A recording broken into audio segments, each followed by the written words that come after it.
Good day. Brian Smith, student at Full Sail University, where I'm going for my mobile gaming master's, working on my capstone project, World War I Flying Circus. One of the problems that I've had for a while is when the two biplanes, or the biplane and the balloon, when they're in the same physical space, then you're inside of the other object and it's really mess. So what I wanted to do was collision detection and avoidance. And so I worked on something where as you're flying along, I'll raise the opponent above you. So you're kind of looking up above at the opponent up here, and then you'll fly on and you'll continue your way.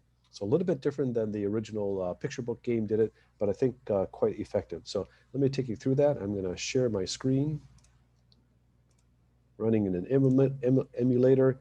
And so here I am about to have a collision.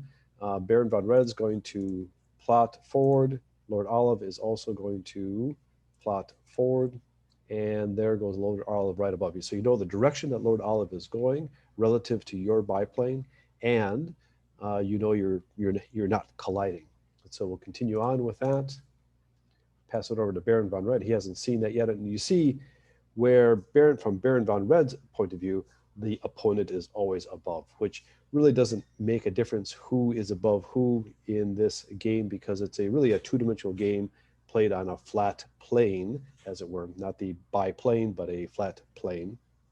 And Baron von Red can continue to plot, and there we are, and it's kind of resolved. So that's my collision detection within a certain range.